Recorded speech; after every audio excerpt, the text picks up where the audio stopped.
Here is the start of my Street Fighter collection.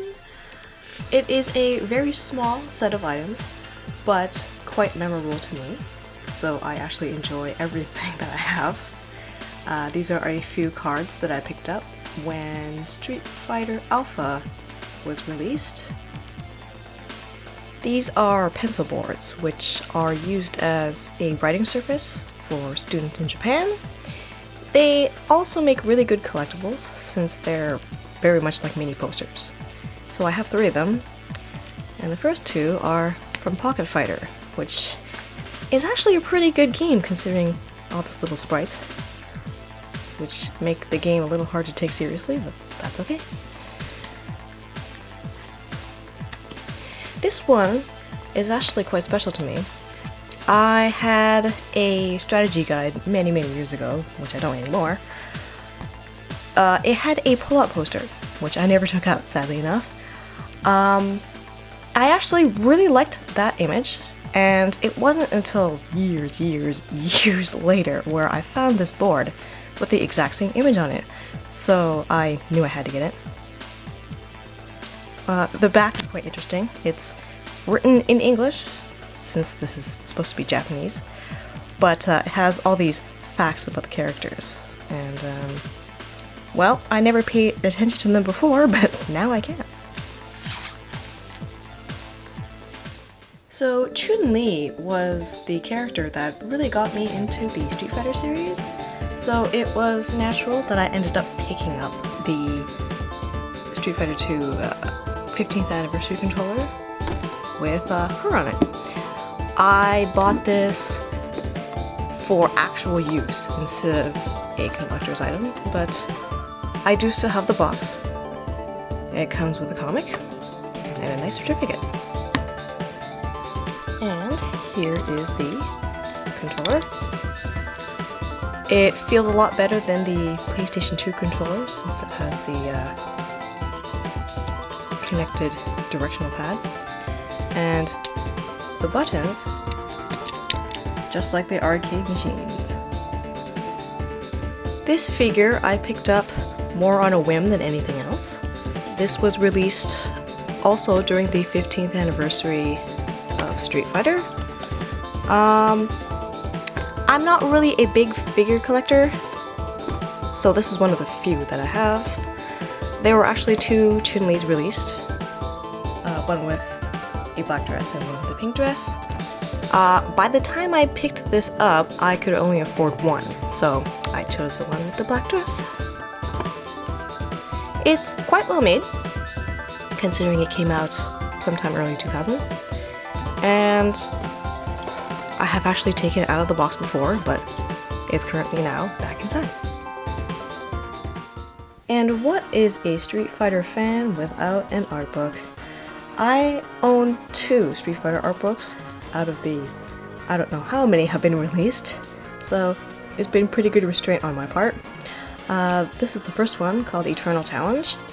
This is, to me, more about nostalgia than pure artwork, since the majority of this book is just text.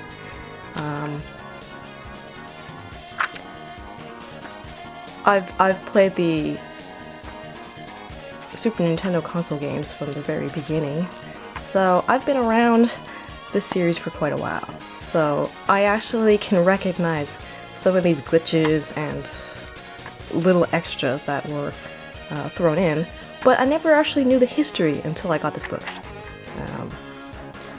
Like why they were made and how they were made, which is really cool to read about. And it's all in English, so that rocks. And the other book, appropriately, is another anniversary book, which is for the 20th anniversary of Street Fighter. And this one is more for artwork than the nostalgia trip, although the nostalgia trip comes into play as I look through some of these.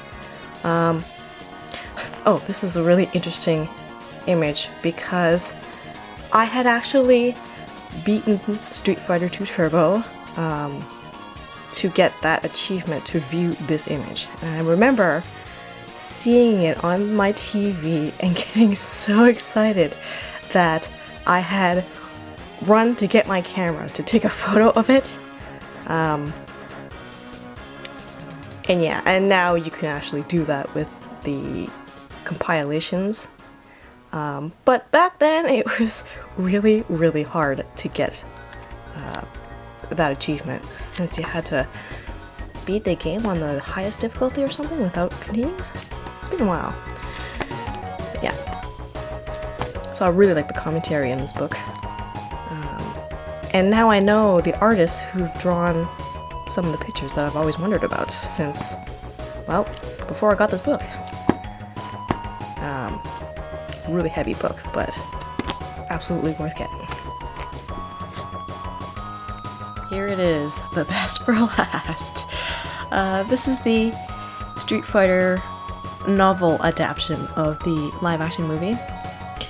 I had bought this during the movie's heyday, back in the early 90s, so it was quite exciting for me to be able to read the entire movie instead of watching it. Both of them have their charms. This novel is a little more serious than the movie, since it can be. What did I think of the movie? Well, back in the day, I thought the movie was pretty exciting because it was a different take on the video game characters that I had only seen on TV through a console. And nowadays, when I watch the movie, it's primarily for a nostalgia factor, but it also reminds me of just how far the Street Fighter series has come. Back then when this movie came out, the games were still relatively new on the consoles, and now that we're playing disc-based games instead of big clunky cartridge games, I'm just pretty amazed at how long this series has been running for, and it just makes me wonder how long it will continue to run.